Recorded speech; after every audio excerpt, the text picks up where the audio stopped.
नमस्कार, मैं अमित गोदियाल और आप देख रहे हैं उत्तराखंड का नंबर 1 डिजिटल चैनल पहाड़ टीवी।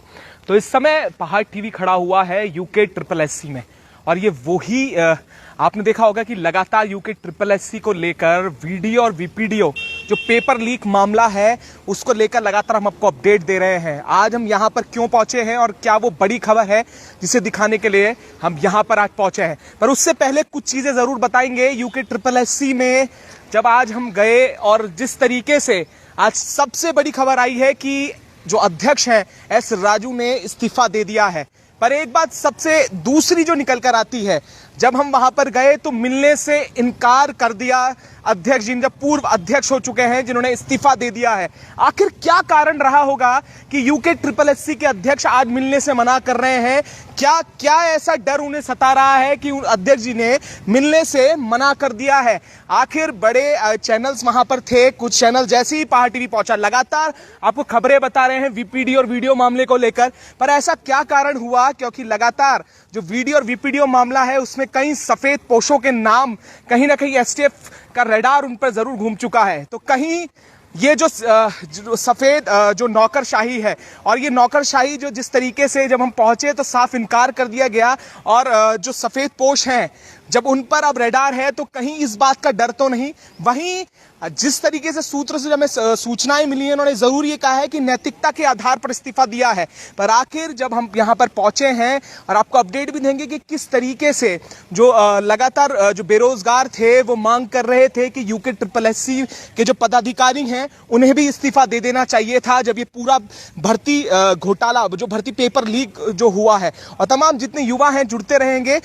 इसे शेयर जरूर करिएगा और आपको भी बताएंगे कि अध्यक्ष एस राजू ने इस्तीफा दे दिया है, और बात उन्होंने कही है कि नैतिकता के आधार पे जो आयोग पे आरोप लग रहे हैं उसके कारण उन्होंने इस्तीफा दिया है। पर यह भी दूसरा सवाल खड़ा होता है कि क्या कारण था कि जब पहाड़ टीवी उनके पास पहुंचा तो उन्होंने मना किया और वापस लौटा दिया। यह भी सवाल कहीं ना कहीं है। आखिर किस बात से डर रहे हैं?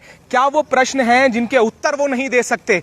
इस समय तमाम जो लोग हैं और जो युवा हमारे साथ जुड़े हुए हैं, आपको बता दें कि जब आयोग बना उससे पहले अब त्रिवेंद्र सिंह रावत ने भी ये बात कही, जो पूर्व मुख्यमंत्री इस प्रदेश के, उन्होंने कहा कि इस आयोग को भंग कर देना चाहिए। आखिर क्या कारण है कि परीक्षाएं होती हैं, युवाओं के साथ हर साल छल किया जाता है, भर्ती परीक्षाएं होती हैं और उसके बाद इस तरीके की जो नकल की भेंट चढ़ जाती हैं। आखिर युवाओं की क्या गलती है? और आयोग में बैठे हुए जो बड़े पदों पर ये लोग हैं मीडिया से रूबरू होने में मना करते हैं। आखिर क्या कारण है कि अध्यक्ष इस्तीफा देने के बाद मना करते हैं मिलने से? क्या उत्तर नहीं दे पाएंगे? क्या प्रश्न ऐसे थे जिसको लेकर अध्यक्ष जी भाग रहे हैं? यह भी प्रश्न रहेगा और सवाल जरूर करेंगे, क्योंकि अब सवाल यह हो चुका है, इस्तीफा आ गया है, उसके बाद अब ये भी कहीं ना कहीं है कि जो सफेद पोश हैं उनके नाम भी हो सकते हैं कि एसटीएफ जल्दी खुलासा करे, क्योंकि लगातार सोशल मीडिया में भी और न्यूज़पेपर में भी नाम आ रहे हैं कि कुछ जिला पंचायत सदस्य और कुछ क्षेत्र पंचायत सदस्यों के नाम भी जल्दी खुलासा हो सकता है। और ये भी बताया जा रहा है कि कुछ जिला पंचायत सदस्य जिनके नाम इस भर्ती घोटाले में, इस पेपर लीक मामले में है, वो इस समय विदेश यात्रा कर रहे हैं। और विदेश में इसमें कितनी सच्चाई है वो तो एसटीएफ ही ज्यादा बेहतर तरीके से बता पाएगी, पर अभी खबर यही है कि इस्तीफा दे दिया है, नैतिकता का नाम ले रहे हैं। पर आखिर इससे पूर्व में, क्योंकि घोटाले का एक पूरा सिलसिला रहा है, फॉरेस्ट गार्ड की बात करें या उससे पूर्व की भर्तियां हो, आखिर जिम्मेदार कौन है? आयोग बनाया गया था कि जिससे भर्तियां हो सके, रोजगार मिल सके युवाओं को, पर आखिर ये क्या बन के रह गया, ये सवाल अब है। तो तमाम जितने युवा अभी जुड़े हुए हैं शेयर जरूर करिएगा। ये वही परिसर है, ये वही स्थान है जहां से उम्मीदें लगाए लाखों युवा हर साल तैयारी करते हैं, पर उन्हें मिलता क्या है वो आपने भी देखा, कभी वीडियो के मामले को लेकर तो कभी अन्य परीक्षाओं को लेकर। उसके बाद जब पदाधिकारियों से, जिम्मेदार व्यक्तियों से सवाल किए जाते हैं तो वो सवालों से भागते हुए कहीं ना कहीं नजर आते हैं। आखिर जिम्मेदार कौन है और कब तक ये युवाओं को छला जाएगा, ये अपने आप में बड़े प्रश्न है। पर जिस तरीके से आज अध्यक्ष जी ने उत्तर देने से मना किया और सवालों के जो जवाब है वो नहीं देने, मुझे नहीं मालूम कि क्या कारण है, पर किस तरीके से उन्होंने मना किया है ये अपने आप में बड़े सवाल के घेरे में खड़ा होता है। और फिर से वही बात करेंगे कि लगातार हमने वीपीडीओ दिखाया 2016 से यहाँ पर जो अध्यक्ष बने हुए थे, उसके बाद आज कहीं ना कहीं नैतिकता का नाम लेकर, हवाला देकर उन्होंने इस्तीफा दे दिया है। आखिर घोटाले कब तक होते रहेंगे और कब तक युवाओं के साथ छल होता रहेगा, इसका जवाब अब आयोग को भी देना होगा कि आखिर इस जैसे कितने घोटाले पूर्व में हुए हैं। कई भर्ती घोटाले हुए, कई पेपर लीक मामले हुए और जिस समय आरोपी पकड़े गए, देखिए शुरू से अगर मैं पूरे प्रकरण को बताऊं तो जब इस पेपर लीक मामले में आरोपी पकड़े गए थे तो उन्होंने साफ ये बताया था ये उनका पहला कोई मामला नहीं है। इससे पूर्व में भी उन्होंने भर्ती पेपर लीक किए हैं, चाहे सचिवालय सुरक्षा का हो, उसके बाद आरएमएस जो इसकी एजेंसी रही, आउटसोर्सिंग एजेंसी, उसमें भी कितने पेपर हुए हैं वो भी अब कहीं न शक के दायरे में खड़ी होती है। पर अभी जांच वीपीडी और वीडियो भर्ती की चल रही है। आखिर जो पूर्व में आरएमएस जहां पर प्रिंटिंग हुई है, क्या उन पेपर में सही तरीके से प्रिंटिंग हुई होगी? क्या उसमें पेपर लीक नहीं हुआ होगा? ये अपने आप में बड़ा सवाल कहीं ना कहीं खड़ा होता है। पर अभी अगर बात करें तो क्या एसटीएफ जो लगातार सर्जिकल स्ट्राइक इसमें करती हुई नजर आ रही है, सफेद पोशों का नाम भी लेगी और बिना अगर बड़े अधिकारी इसमें मौजूद नहीं है तो कैसे पेपर लीक हो जाता है? ये अपने अपने बड़े सवाल हैं और हर एक बेरोजगार ये सवाल पूछ रहा है और आयोग से भी पूछ रहा है। लगातार ये सवाल खड़े हो रहे हैं कि क्या बड़ी मछलियां, बड़े मगरमच्छ पकड़े जाएंगे? ये तो छोटी मछलियां केवल पकड़ी जा रही हैं, तो क्या ये बड़े मगरमच्छ हैं जो इस समय जो सवाल उठ रहे हैं, क्या वो पकड़े जाएंगे? ये अपने आप में बड़े सवाल कहीं ना कहीं खड़े करता है। और आखिर ये बड़ी खबर इस उत्तराखंड की यह है कि यूके SSSC के अध्यक्ष ने इस्तीफा दिया और नैतिकता का नाम देकर इस्तीफा दिया है। आखिर अब जो ये जांच चल रही है उसमें कितने और बड़े नाम होंगे ये भी देखने वाली बात होगी। एसटीएफ सफेद पोशों को क्या जेल के पीछे पहुंचा पाएगी और उसके बाद क्या अन्य ऐसे अधिकारी भी होंगे जो इस भर्ती पूरी जो पेपर लीक मामला है इसमें संलिप्त होंगे और इस पे सजा दी जाएगी? क्योंकि अब पूरी सोशल मीडिया और मीडिया में यही बात हो रही है, क्योंकि कहीं ना कहीं ये छोटी मछलियां अभी हैं और अभी क्या मगरमच्छ पकड़े जाएंगे ये भी देखने वाली बात होगी। और आरएमएस जैसी एजेंसी जो हैं उसके बाद उन पर क्या कार्रवाई होगी और जो आउटसोर्सिंग एजेंसीज जिससे काम करवा रही है, ये आयोग जो काम करवा रहा है, उसमें कितनी वो ट्रस्टवर्दी होंगी, कितने विश्वसनीयता उसकी होगी, ये भी अब सवाल खड़े करते हैं। और आखिर कितने पेपर होंगे जो बिना लीक हुए अभी इस समय उत्तराखंड में हुए होंगे? क्या इस पूरी भर्तियों की जब तक हुई है क्या उसकी जांच सीबीआई से नहीं होनी चाहिए? ये भी अब प्रश्न उठने लगा है, क्योंकि सीबीआई जांच की बात कर रहे हैं। मेहनती छात्र जो लगातार पढ़ाई करके सेलेक्ट हुए हैं, उनके भविष्य के साथ खिलवाड़, वो लोग जो लगातार तैयारी कर रहे हैं, कई वर्षों से तैयारी कर रहे हैं, उनका भविष्य के साथ खिलवाड़, आखिर ये दोषी कौन है? आखिर इनमें संलिप्त कौन है? एक तरफ जब पूर्व मुख्यमंत्री ने इसे हटाने की बात की, इसके अब बात ये होती है कि अपने कार्यकाल में उन्होंने सवाल क्यों नहीं खड़े किए, उस समय भंग क्यों नहीं किया गया और क्या उस समय ये चीजें नहीं थी? अब सवाल ये भी कहीं ना कहीं खड़े हो जाएंगे इस पर जो बच्चों का भविष्य है, जो युवाओं का भविष्य है, उसके साथ जो खिलवाड़ हो रहा है उसका दोषी कौन है? और क्या जो सफेद पोश है वो आसानी से इससे निकल जाएंगे? क्योंकि पूर्व में हमने देखा है एफआईआर तक हुई है, एफआईआर दर्ज हुई, कोर्ट में जाके मामला पूरा चला, उसके बाद क्या हुआ सब जानते हैं। तो क्या वीपीडी और वीडियो जो पेपर लीक मामला है उसमें भी ऐसे ही कुछ होने वाला है? पर सीधी तस्वीरें इस समय यूके SSSC की और सबसे बड़ी खबर यही है कि अध्यक्ष ने इस्तीफा दे दिया है। बात करने में जरूर आगे नहीं आए हैं, उत्तर देने में शायद असमर्थ हों। क्या प्रश्न ऐसे थे, क्या वो छुपा रहे हैं वो हम नहीं जानते, पर अभी हमारी टीम यहां पर पहुंची हुई है यूके SSSC में और जांच तमाम आयोग के लोगों की भी होगी क्या, ये भी अपने आप में बड़े प्रश्न चिन्ह है। तो जो एसटीएफ जांच कर रही है उसमें आयोग के लोगों की भी जांच होगी, क्योंकि ये भी सवाल अब युवा पूछ रहा है कि बिना आयोग के मिले हुए क्या पेपर लीक हो सकता है? ये भी अपने आप में बड़ी बात है। शुरुआत में हमने देखा एक पीआरडी जवान जो जिस तरीके से एक दूसरे व्यक्ति के कांटेक्ट में आता है, उसके बाद वो पेपर लीक करते हैं आरएमएस से, तो कहीं ना कहीं कड़ियां तो अब जुड़ रही हैं, पर इन कड़ियां में अब अधिकारी कौन कौन से और शामिल हैं ये भी समझने वाली बात होगी कि आखिर पीआरडी जवान से शुरुआत होती है, उसके बाद अन्य लोग जुड़ते रहते हैं, उसके बाद कहीं अब सफेद पोशों के नाम, उसके बाद कहीं अन्य लोगों के नाम। तो ये भी अपने आप में बड़े सवाल हैं कि आगे क्या होगा, ये भी अब जवाब क्या देंगे, क्या अध्यक्ष जवाब देंगे, ये भी बात है। और उसके बाद अब देखिए पीछे आप देख सकते हैं, रोका कहीं ना कहीं, देखिए अजवाब देने से सब मना कर रहे हैं, अध्यक्ष जी ने जिस तरीके से है मना किया है, और आप देख सकते हैं मीडिया वालों को भी सीधे तौर पे अंदर मना कर रहे हैं कि उत्तर नहीं देंगे। देखिए ये समय ये भी अपने आप में बड़े सवाल कहीं ना कहीं है। अब ये देखना होगा कि किस तरीके से क्या जो अध्यक्ष हैं वो जवाब देंगे इन बातों के, क्या कारण रहा, कि क्या नैतिकता का आधार रहा। और पीछे आप देख सकते हैं कि वही यूके ट्रिपल एस जिससे उम्मीदें लगाए या लाखों जो युवा हैं वो इस उम्मीद में बैठते हैं कि वो कुछ कर सकेंगे, अपने भविष्य संवार सकेंगे, पर उन्हें आखिर में मिलता क्या है, तो केवल धोखा और इस पेपर लीक तमाम प्रोसेस जो हमने देखा इस समय। तो युवा हमारे साथ जुड़े हुए हैं, आपके प्रश्न तो आप देने के लिए जो अधिकारी हैं वो जरूर नदारद हैं, इस समय कोई बात करने के लिए तैयार नहीं है। अब किस बात का डर है ये भी अपने आप में समझने वाली बात होगी, पर यह कहीं ना कहीं है कि जो लोगों बच्चों के साथ जो भविष्य है उसके साथ खिलवाड़ किया जा रहा है। तमाम लोग हमारे साथ जुड़ रहे हैं, उनसे भी बात करेंगे, उनके सवालों का भी जवाब देंगे जो हमसे बन पाएगा, क्योंकि इस समय हम पहुंचे और जब हम कमरे तक उनके पहुंचे हैं तो उसके बाद उन्होंने कोई भी जवाब देने के लिए मना किया है। अब ये देख सकते हैं कि सीबीआई की जांच को लेकर लगातार मांग हो रही है और ये जस्टिस की जो लोग हैं, तमाम मेहनती छात्र के मैसेज आ रहे हैं, CBI for UK SSC scam के लिए आ रहे हैं।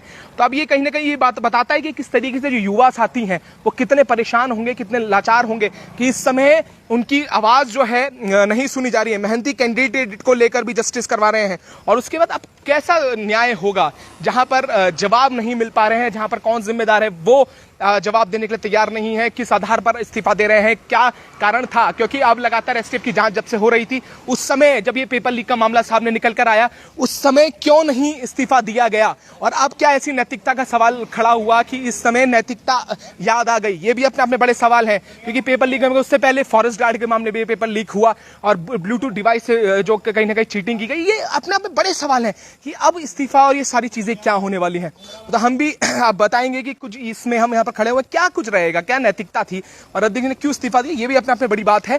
और अपडेट भी करेंगे और जानेंगे भी, क्योंकि आज भागना प्रश्नों से इसका रास्ता तो नहीं निकल सकता और सीबीआई जांच क्या होगी और अभी एसटीएफ कितने लोगों तक पहुंचती है, कितने अधिकारियों तक पहुंचेगी, ये भी देखने वाली बात होगी।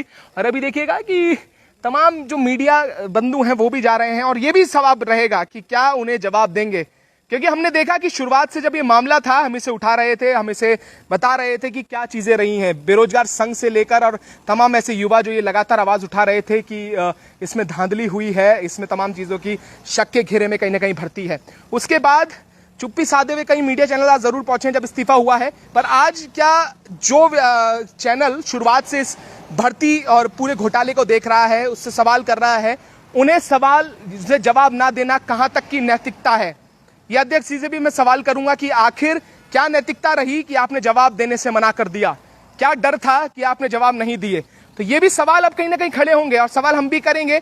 और एसटीएफ जो अपनी जांच कर रही है और उसमें भी क्योंकि अब कहीं ना कहीं कड़ियां जुड़ती हुई नजर आ रही हैं, सफेद पोशों के नाम आए तो अब कहीं ना कहीं नौकरशाही को भी इसका डर सताने लगा कि कहीं उनके ऊपर गाज ना गिरे, इसलिए क्या इस्तीफा तो नहीं दिया। ये भी अपने आप में बड़ा सवाल है कि क्या इस्तीफा इसलिए दिया गया है कि नौकरशाही पे बात आएगी तो इनके ऊपर गाज गिरेगी तो उससे पहले अपने आप ही इस्तीफा दे दिया जाए, तो क्या उसके बाद भी कार्रवाई होगी, ये भी अब देखने वाली बात है। और इस समय लगातार कई वर्षों से युवाओं के साथ खिलवाड़ हो रहा है, युवाओं के भविष्य के साथ खिलवाड़ हो रहा है।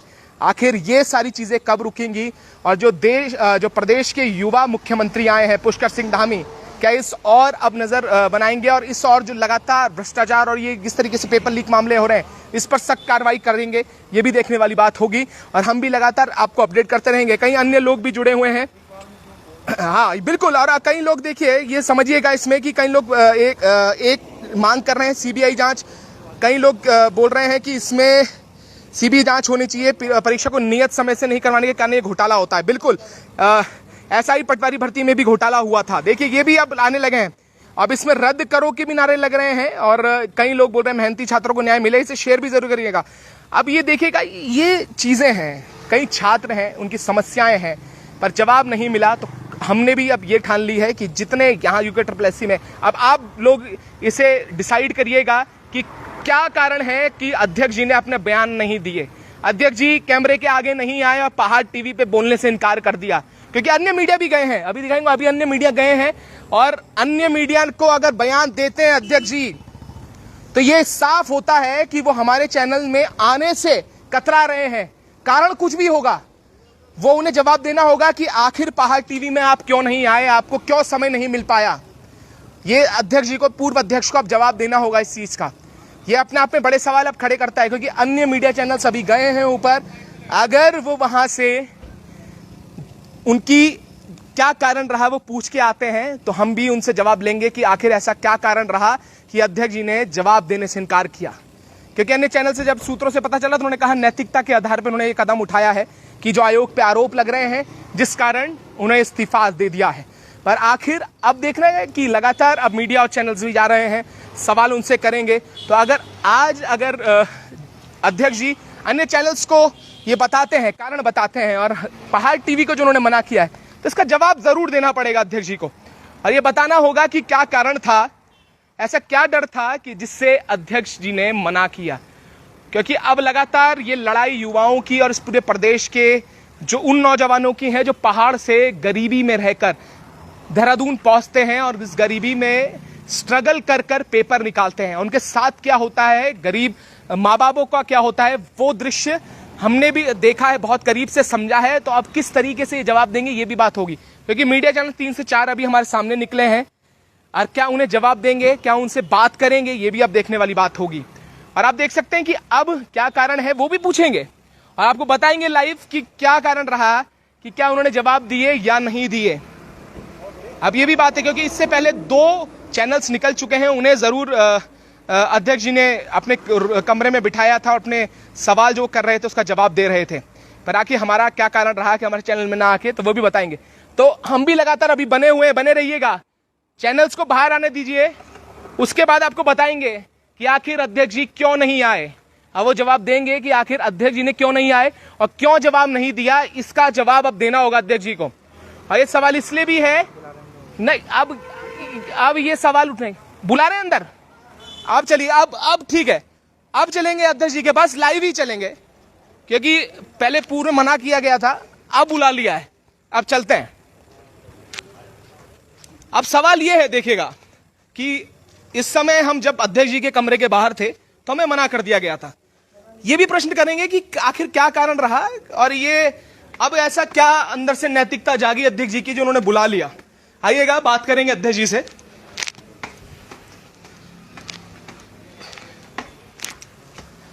अब पता करते हैं कि ऐसा क्या कारण था कि हम इसी कमरों के में आए थे, अध्यक्ष जी से बात हुई, उसके बाद यहीं कमरे में रोक लिया जाता है, यहीं हमें रोक के बोल दिया जाता है कि अध्यक्ष जी बयान नहीं देंगे।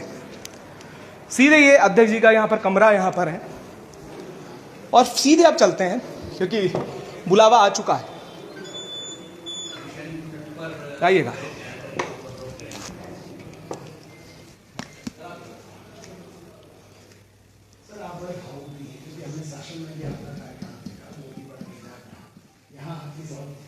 चुनौतियों माहौल में आपकी चीजें बहुत कम समय में अब आप इससे कैसे और आरोप लगता है, आरोप लगाना स्वाभाविक है। एडमिनिस्ट्रेटिव काम में तो आरोप लगती रहती है, लेकिन मैं मान नहीं जाता इसके पीछे मफिया है, ये नकल मफिया ही जो है वो पूरा फैला रहा है इसको कमीशन पर जो भी दुर्प्रचार करना। मतलब मैं जानता हूँ जब से मैं आया हूँ तो ये नकल मफिया और ये कोचिंग मफिया को चला नहीं है बहुत। पहले कभी को ऐसा भी तो होता है कि वो कोचिंग सेंटर से क्वेश्चन पेपर बना नहीं देते हैं, ऐसा भी हो जाता है। लेकिन मेरे कार्यकाल में नहीं हुआ, और मेरे कार्यकाल में किसी भी राजनीतिक आधार पर मैं किसी को मैंने नौकरी नहीं दिया है, एक भी नहीं दिया। तो ये सब लोग परेशान होते हैं। सर कोई सफेद पोश लोग इसमें बेदाग हो सकते हैं, सामने आ सकते हैं, आपको लगता है कि इसमें ऐसे लोग भी हैं जिनका नेक्सस है? मैं राजनीतिक पृष्ठभूमि के लोगों की बात कर रहा हूँ, मैं सफेद कॉलर लोगों की बात कर रहा हूँ जिनके नाम अब तक सामने नहीं आए। जांच में कुछ ऐसे नाम आएंगे क्या? नहीं, मैं जानता हूँ लेकिन उनका नाम नहीं बोलना नहीं चाहता, इसलिए कि वो डिफेमेशन भी वो होता है, लेकिन वो जब तक पुलिस प्रूव नहीं करता। लेकिन मेरे पास जो भी इंफॉर्मेशन थे, मेरे पास बहुत सारे लोग आए थे, मुझे बच्चे ने कहा कि सर ये क्या शुरू से वैसे ऐसा नहीं है कि ये मामला आज एफ आई आर दर्ज किया गया। एफ आई आर के 2 महीने के पहले मैंने पूरा मेहनत किया है, तो मैं STF को पूरा कह रखा हूँ। इसमें कौन सफेद पोश है जिसको अंदर करना चाहिए, ताकि कम से कम अगले 3-4 साल के लिए यहाँ नकल ना हो जाए। इसका नकल तो होता रहेगा, वो मफिया तो पूरा भारत में है। यूपी वगैरह में तो पता नहीं 11 बार एग्जाम कैंसिल हो गया है इस तरह का, जो लीक होने की वजह से, प्रेस से भी कहीं लीक हुआ है। लीक होना तो सामान्य बात है, लेकिन फिर भी बच्चे परेशान हैं। सर, क्या अधीनस्थ चयन आयोग के अधिकारी कर्मचारियों की संदिग्धता इसमें आपको दिखती है या आपको ऐसा लगता है जांच में ये चीज़ें आ सकती हैं? क्योंकि कई तरह के सवाल उठ रहे हैं कि कार्रवाई हर ओर हो रही है, आखिर अधीनस्थ चयन आयोग के अधिकारी कर्मचारी क्यों बचे हुए हैं?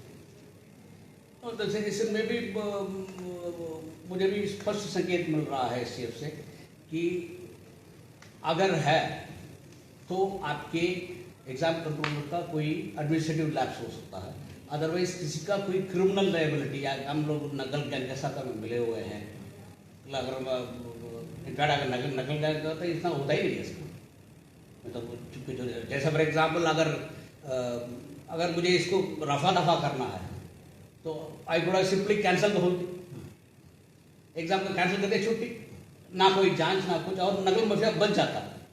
अगर एग्जाम कैंसिल कर देंगे नकल माफिया बच जाता है और मैं भी बच जाऊंगा क्योंकि मैं साफ सुथरा कर दिया है।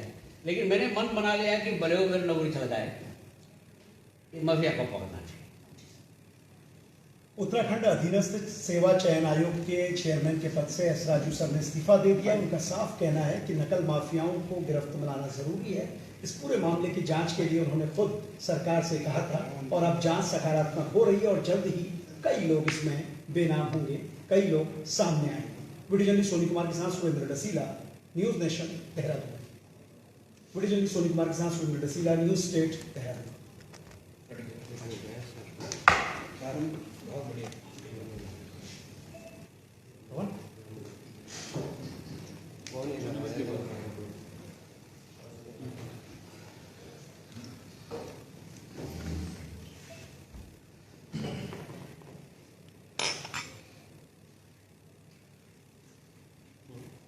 अधीनस्थ सेवा चयन आयोग के अध्यक्ष एस राजू साहब ने आज इस्तीफा दे दिया है।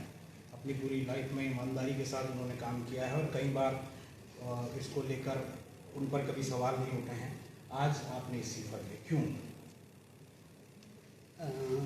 जब से ये वीडियो भर्ती आया था तब से मुझे शिकायत मिलता रहा है कि साहब इसमें कुछ सेंगमारी हो गई है। मैं प्रूफ मांगता रहा, भाई कुछ प्रूफ दे दो, कोई दे नहीं पा रहा था, लेकिन सब लोग कहते थे हो गया इसका। तो फिर मैंने सोचा कि भाई इसको देख लें, तो मैंने स्वयं पिछले 7-8 एग्जाम के लिए मैंने एनालाइज किया है, करके लगभग 22 लोगों को मैंने चिन्हित किया है। फिर मैं उसको भेजा था साइबर सेल को, भाई इसको देख, इनको मोबाइल रिकॉर्ड वगैरह चेक कर लो और मुझे बताओ कि क्या है मामला इसका। तो साइबर सेल ने मुझे कहा कि मोबाइल रिकॉर्ड चेक करने के बाद सर इसको कुछ तो संदिग्ध लग रहा है, तो गहराई से करना पड़ेगा। तो मैंने सोचा कि ठीक है, अगर ऐसा है तो फिर एफआईआर कर दिया जाए। तो मैं जानता था अगर एफआईआर करने में नकल माफिया बहुत उसमें सफेद पोस्ट भी आ सकता है। अगर मुझे सिंपली एफआईआर जो है मैंने फैसला लिया है कि सोमवार को करने 18 तारीख को, और कुछ 2 दिन जो थाने में पड़ा रहा वो थोड़ा त्रुटियाँ हो गई थी इसका, इसके बाद आके फ्राइडे में किया है। अगर सच ये है कि अगर मैं इसमें रफा दफा करना चाह रहा था तो मैं तो एग्जाम को एक बार कैंसिल कर दिया तो सबको छुट्टी कर दिया होता, लेकिन उसकी समस्या ये होती है नकल माफिया बच जाता है उसमें। एग्जाम कैंसिल तो सब खुश हो जाते हैं, बच्चे भी खुश हो जाते हैं और नकल माफिया भी खुश हो जाते हैं, सब लोग मैं भी खुश। तो लेकिन मैं चाहता था कि इसमें भले मेरी नौकरी चल जाए, माफिया को पकड़ना चाहिए। अब मेरा एसटीएफ से एक ही रिक्वेस्ट है कि कृपया पकड़ें, तो डोंट लेट दिस गो। तो आपको लगता है कि जो लोग जिनको पकड़ रहे हैं क्या वो सही है या फिर इससे ऊपर भी कई लोग? ना, जिसको उन्होंने पकड़ा अभी तो सेकंड लेवल है, इनके सरगना है। इवन यूपी में है एक सरगना दामपुर में, मैं नाम नहीं ले सकता हूँ कि इसलिए कि वो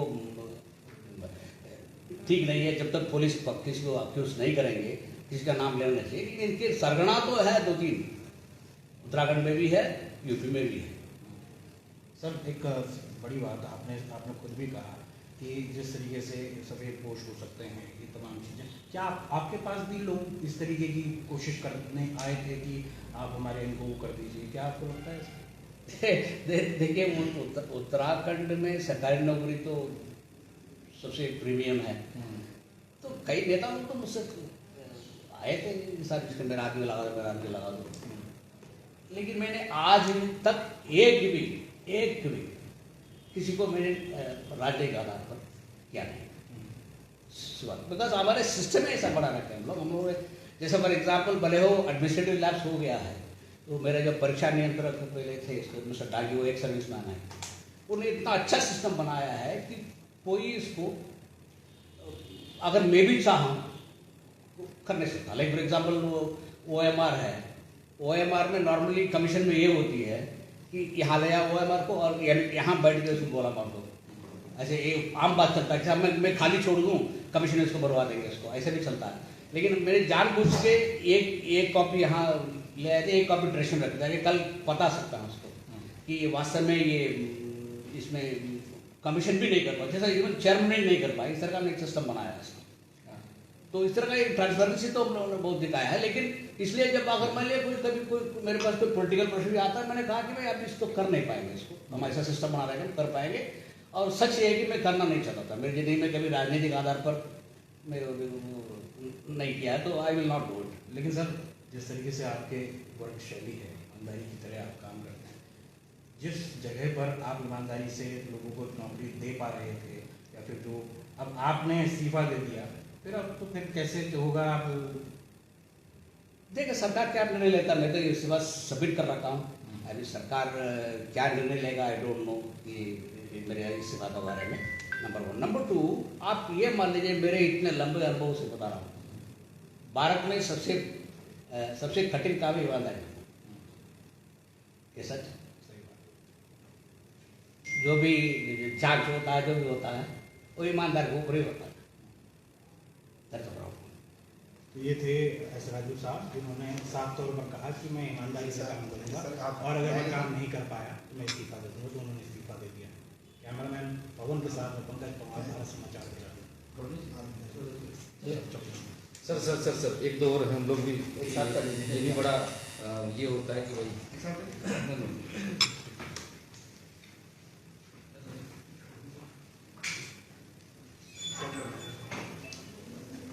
उत्तराखंड के कुछ ईमानदार IASओं का अगर आप नाम गिनेंगे तो उसमें से एक नाम है एस राजू साहब का।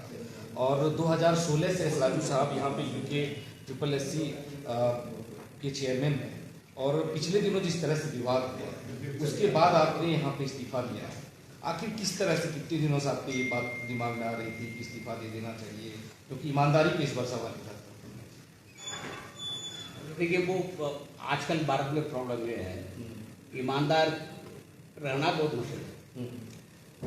तो शुरू से मैं देख रहा हूँ कि यहाँ के नकल माफिया और जो कुछ माफिया वगैरह जो है कमीशन के पीछे पड़े हुए थे, इसलिए कि उनको किसी को चला नहीं। अल्टीमेटली उन्हें सेंग मारने के लिए कोशिश तो कर दिया इसका, सफल भी हो गया, लग रहा है कि जगह कोशिश कर रहा है इसका। और जहाँ तक इस भर्ती का मामला है, तो शुरू से मुझे शिकायत मिलता रहा कि भाई आप उसको, इसमें कुछ गड़बड़ है। मैं प्रूफ मांगता रहा, भाई मुझे प्रूफ दे दो, प्रूफ दे दो, प्रूफ दे दो। कोई मांगते थे आप लोग? सबसे जो सोशल मीडिया पर आते हैं सबसे कहता मुझे प्रूफ दे दो। जी। कोई दे नहीं पा रहा था। तो फिर मैंने कहा भाई अगर सब लोग प्रूफ नहीं देते कुछ तो होगा इसका, अगर सब लोग कह रहे हैं मतलब। तो फिर मैंने कुछ स्वयं इसको 7-8 एग्जाम को देखा, पिछले एग्जाम को देखे, मैंने सॉर्ट आउट किया 82 नाम करके मैंने साइबर सेल को भेजा था। साइबर सेल ने उसको जांच करके मोबाइल रिकॉर्ड वगैरह चेक करके मुझे उन्होंने बताया है कि साहब इसमें कुछ लग रहा है, कुछ गड़बड़ लग रहा है, कि ये लगता है कि इन लोगों कुछ रिसोर्ट वगैरह में गए हैं और वहाँ को बताया गया। तो फिर मैंने कहा कि भाई FIR इसमें तो करना चाहिए इसको। मैं जानता था FIR करने में बहुत कठिन हो सकती है, लेकिन फिर भी जैसा मैंने पहले कहा ना कि अगर मुझे इसका रफा दफा करना है तो मुझे एक ही करना था, फिर कैंसिल कर दें, सब लोग खुश, बच्चे भी खुश और नकल माफिया भी खुश। लेकिन नकल में पकड़ में नहीं आएगा, इसलिए मैंने एक कठिन निर्णय लिया, भले मेरे नौकरी चला जाए, फिर FIR होगा। तो FIR कर दिया था मैंने। FIR करने के बाद अब अच्छी बात है कि पुलिस वास्तव में जो STF वाले इसको पकड़ रहे हैं, और मुझे आशा है कि वो वास्तव में जो फर्स्ट लेवल जो क्रिमिनल्स है, इसको जो आका है उनको तक जाएगा इसको। ये सिर्फ उत्तराखंड की बात नहीं, UP, राजस्थान, बिहार, तमाम जगह इस तरह के माफिया फैले हुए, इनका मकर जाल है।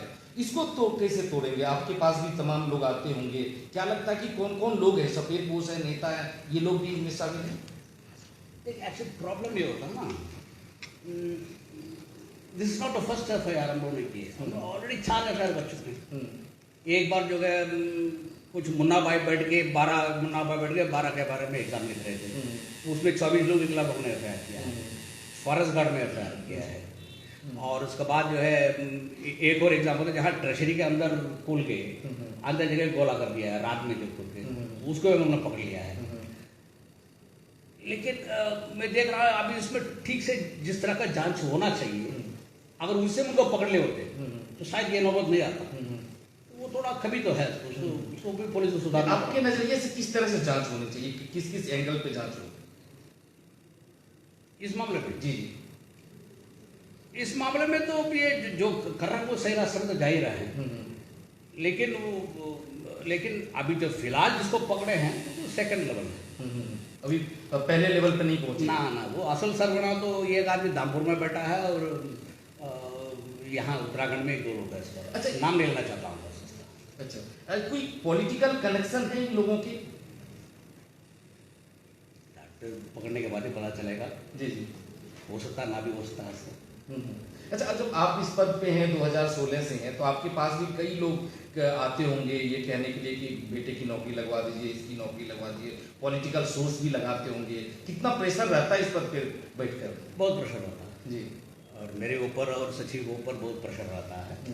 सोच सिफारिश तो बहुत हो जाता है, बिकॉज सरकारी नौकरी तो यहाँ सबके प्यारा है इसका। लेकिन नंबर वन, हम लोगों को नियत कभी नहीं था कि राजनीतिक आधार पर किसी को नहीं करना चाहिए, प्योर मेरिट में होना चाहिए, नंबर वन।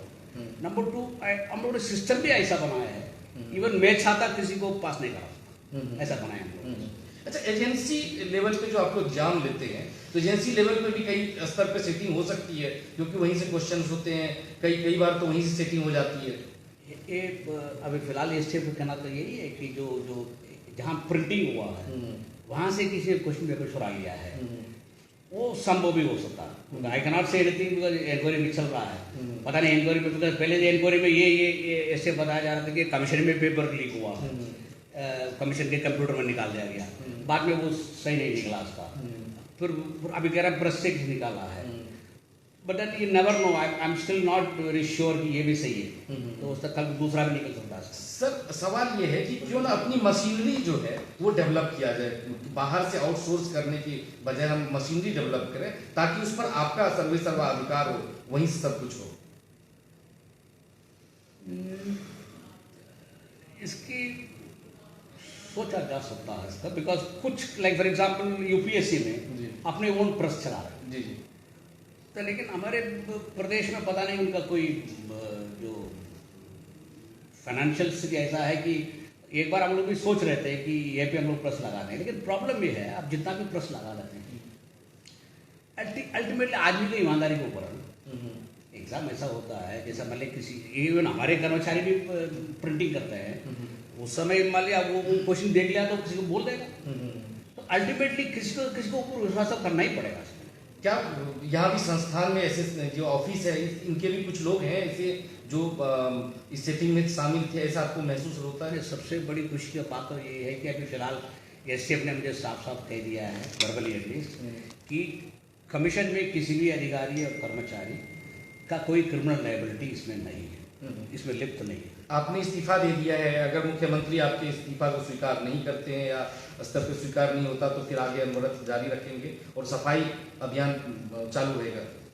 देखो, जिंदगी में हमेशा मैं ईमानदारी पर विश्वास किया है, रहूँगा भी, लेकिन अभी मुख्यमंत्री को फैसला लेने दें इसको। अगर मेरी नैतिक जिम्मेदारी मैंने कर दिया है, क्योंकि मुझे खराब लगता है कि मेरे कैरेक्टर के बारे में अगर मान लीजिए कोई आज लग जाए कि लोग कहेगा भाई इसका संपत्ति पर जांच कर लो, ये मुझे खराब लगता है।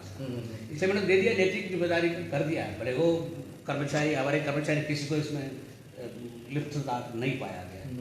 Let's see what the government क्या फैसला लेगी। मतलब पूरी तरह से मार्मिक होके दिया क्योंकि आरोप लग रहे थे तमाम तरह के, इसलिए आपने इस्तीफा दिया। अब वो सही है, बिकॉज ये 6 साल इतना ईमानदारी से और मेहनत से, जैसे फॉर एग्जाम्पल इस तरह का कमीशन में 100 लोग होना चाहिए, मेरे पास है कि 30 लोग, इतने लोग मेहनत करके काम करने के बाद भी और मेरे ऊपर और सचिव के ऊपर मान लीजिए आरोप लगती है, तो वो तो खराब होता है। तो ये थे हमारे साथ एस राजू साहब, जो चेयरमैन है, उनका कहना है कि सेकेंड लेवल पर भी जांच है, जो सफेद पोस्ट है वो बचे हुए हैं और उनको पकड़ना जरूरी है। अपने कैमरा सौरभ के साथ आप कह रहे हैं कि सफेद पोस्ट जो हैं वो इसमें शामिल है, पर अभी आप नाम नहीं लेंगे। क्या जब एसटीएफ जांच करेगी तो उनके साथ सहयोग करेंगे? कर रहे हैं तो एसटीएफ ने बता दिया। आवाज भी तो आती है। बहुत देर तक मैं हम लाइव कर रहा हूँ जी। एसटीएफ को तो मैंने बता दिया ऑलरेडी, वो नाम दे दिए गोपनीय नाम जो भी मेरे पास है। देखो हम लोग को बहुत सारे लोग आके बोलते हैं ना ये है, जहाँ मैं कन्विंस में बोल रखा कुछ सर, क्योंकि कई ऐसे जब सफेद पोशों के नाम आ रहे हैं जो कह रहे हैं कि वो विदेश भाग गए हैं, विदेश चले गए, ऐसा भी कुछ चीजें हैं सर, उसमें सत्यता है सर कि आपके पास जो लोग आए होंगे उनका कुछ आधार रहा होगा, उसमें कुछ ऐसे हैं कि जो बाहर भागने की वजह कुछ वायरल हो गया है? किसी पर्टिकुलर विवरण के बारे में कहना उचित नहीं है, बिकॉज कल पुलिस विभाग में आजकल जमाने में किसको विश्वास करने समझ में नहीं आ रहा है ना। तो लेकिन मैं इतना जानता हूँ कि अभी ये इंक्वायरी अभी आगे इसमें जो असल जो गुनहगार है उनको पकड़ना पड़ेगा। सर एक आखिरी सवाल है सर, ये मेहनती छात्रों की आपने बात की, आपने पेपर रद्द करवा देता और आप बच जाते और मतलब आप फिर इसके रद्द करा के वो माफी भी बन जाता, पर सर किस तरीके से, क्योंकि जो मेहनती छात्र हैं वो भी आंखें लगाए हुए बैठे हुए हैं कि अगर उनकी जो ईमानदारी से यहाँ पर पढ़ के आए हैं कि उनका भी भविष्य दाव पर है, और उन लोगों का भी जिन्होंने मेहनत की है पर इन नकल माफियाओं की वजह से नहीं है, तो उनके लिए क्या? वही तो देखिए नियम ये है, इवन सुप्रीम कोर्ट का नियम ये है, जजमेंट ये कहता है कि अगर मान लीजिए हम सेग्रीगेट कर सकते हैं तो करना चाहिए, बिकॉज सुप्रीम कोर्ट भी मानता है कि एग्जाम करना बहुत कठिन प्रक्रिया है, उसमें अगर मान लीजिए आप जो है सो कुछ लोग सेपरेट कर सकते हैं, कर लीजिएगा।